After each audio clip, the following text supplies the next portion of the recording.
Oke, yuk kita bahas sesuatu yang dalam banget. Di tengah riuhnya dunia modern yang serba cepat ini, gimana kalau kita berhenti sejenak? Kita coba dengerin bisikan hikmah dari masa lalu. Sebuah bisikan yang ternyata relevan banget buat kita sekarang, terutama buat hati kita yang sering banget ngerasa gelisah. Kamu pasti tahu kan rasanya? Handphone getar terus, notif nggak berhenti-berhenti, timeline media sosial nggak ada ujungnya. Kelihatannya sih kita terhubung sama semua orang. Tapi, jujur deh, seringkali di dalam hati rasanya malah hampa, penuh sama distraksi tapi kosong makna. Nah, pertanyaannya, kenapa bisa gitu ya? Buat cari jawabannya, yuk kita mundur jauh ke masa lalu dan kenalan sama seorang guru besar, Hujatul Islam, Imam Al-Ghazali. Eits, jangan bayangin beliau ini sosok yang kaku dan jauh di sana ya. Coba bayangin beliau sebagai seorang pencari kebenaran sejati yang ternyata pernah ngerasain kegelisahan yang sama kayak kita. Bahkan mungkin jauh lebih dahsyat. Coba bayangin ini. Imam Al-Ghazali lagi di puncak-puncaknya karir. Beliau dihormati, kaya, punya pengaruh besar. Tapi suatu malam, saat dia sendirian, dia ngaca dan sampai pada satu kesimpulan yang gila banget. Semua ini palsu. Gelar, harta, pujian dari orang-orang, semuanya terasa hampa. Sebuah krisis eksistensial yang bikin dia mempertanyakan segalanya. Dan disinilah keputusan paling radikal dalam hidupnya dia ambil. Dia nggak coba cari hiburan baru atau distraksi lain. Justru sebaliknya, dia ninggalin semuanya. Jabatan, keluarga, kemewahan, dia lepasin semua. Diam-diam di tengah malam, dia pergi dari Baghdad bukan lagi sebagai ulama besar, tapi sebagai pengembara biasa. Tujuannya cuma satu, nemuin kebenaran sejati lewat perjalanan menyucikan jiwa. Jadi, apa sih yang memicu semua ini? Di tengah keraguan dan kehampaannya, jawabannya datang.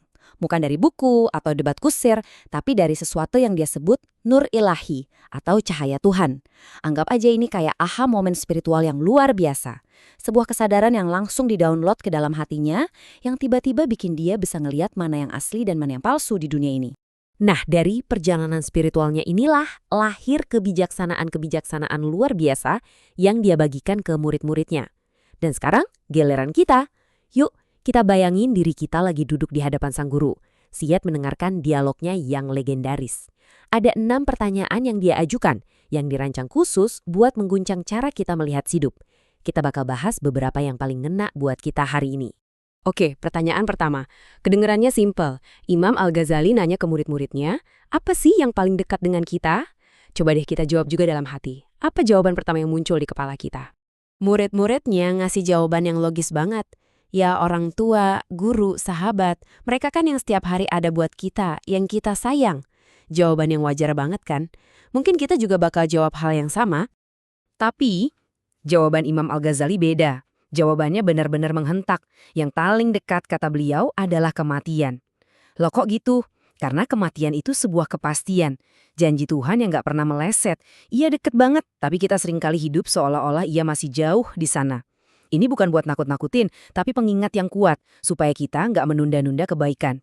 Kita lanjut ke pertanyaan kedua, yang jadi kebalikannya. Oke, sekarang apa yang paling jauh dari kita di dunia ini? Lagi-lagi, sebuah pertanyaan yang menantang cara kita berpikir. Murid-muridnya mikir secara harfiah. Soal jarak, mereka nyebutin tempat-tempat yang jauh banget. Ada yang bilang negeri Cina, bulan, matahari, bahkan bintang-bintang di galaksi lain. Semua jawaban yang benar secara sains dan geografi. Tapi, jawaban Al-Ghazali lagi-lagi menembus logika kita. Yang paling jauh, kata beliau, adalah masa lalu. Ini dalam banget guys. Sehebat apapun kita, secanggih apapun teknologi, kita nggak akan pernah bisa kembali bahkan sedetik pun ke belakang. Nggak ada tombol undo di kehidupan nyata. Pesannya jelas, jangan terjebak sama penyesalan. Fokus sama hari ini, karena cuma ini yang benar-benar kita punya. Sekarang kita masuk ke rangkaian pertanyaan berikutnya nih. Kali ini, Imam Al-Ghazali ngajak kita buat menimbang sesuatu yang nggak kelihatan. Pakai timbangan jiwa, bukan timbangan biasa. Pertanyaan selanjutnya, apa yang paling berat di dunia ini? Wah, kalau ditanya begini, kita pasti langsung kepikiran benda-benda raksasa kan? Dan benar aja, murid-muridnya ngejawab, baja, besi, atau mungkin gajah. Pokoknya hal-hal yang secara fisik berat banget buat diangkat. Mereka ngukur berat itu pakai kekuatan otot. Disinilah kejeniusan Al-Ghazali kelihatan lagi. Beliau jawab, yang paling berat itu adalah memegang amanah, sebuah kepercayaan. sebuah tanggung jawab, mulai dari pekerjaan kita, janji ke teman, sampai peran kita di keluarga. Beban ini nggak ditanggung sama pundak, tapi sama jiwa, dan itu beratnya luar biasa. Oke, kita sampai di pertanyaan terakhir untuk pembahasan kita kali ini. Sebuah pertanyaan yang kayaknya ngena banget buat kita di era digital, di mana jempol kita bisa lebih tajam dari pedang. Apa sih yang paling tajam di dunia ini? Serentak murid-muridnya jawab, pedang! Ya, jawaban yang paling logis kan? Tapi Al-Ghazali membetulkan. Yang paling tajam, kata beliau, adalah lidah manusia. Coba kita renungin sebentar. Luka pedang di badan mungkin bisa dijahit, bisa kering dan sembuh.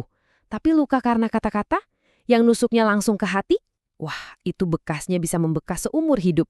Jadi, pertanyaan-pertanyaan tadi itu bukan sekedar teka-teki loh. Itu semacam medical check-up buat jiwa kita. Sebuah diagnosis buat penyakit hati yang bikin kita gelisah. Nah, setelah tahu penyakitnya, Imam Al-Ghazali pun ngasih resepnya. Sebuah jalan pulang menuju ketenangan batin. Jalan itu namanya tazkiyatun nafs atau gampangnya penyucian jiwa. Ini adalah inti dari ajarannya. Sebuah proses aktif buat membersihkan kerak di hati kita, kayak ego, iri, sombong, supaya hati kita bisa kinclong lagi dan siap menerima cahaya. Caranya gimana? Al-Ghazali ngasih 3 langkah simpel, semacam detoks hati. Pertama, tahali, kosongkan hati dari semua racun-racun spiritual. Kedua, tahali. Setelah kosong, hiasi hati itu dengan sifat-sifat mulia, kayak rasa syukur dan sabar. Dan terakhir, tajali. Saat hati udah bersih dan indah, barulah hias siap untuk diterangi oleh cahaya ketenangan sejati dari Tuhan. Jadi, tujuan akhirnya tuh ini, menjadikan hati kita kayak cermin yang super bening. Kalau cerminnya kotor, dekil, berkarat, ya gimana mau mantulin gambar kan?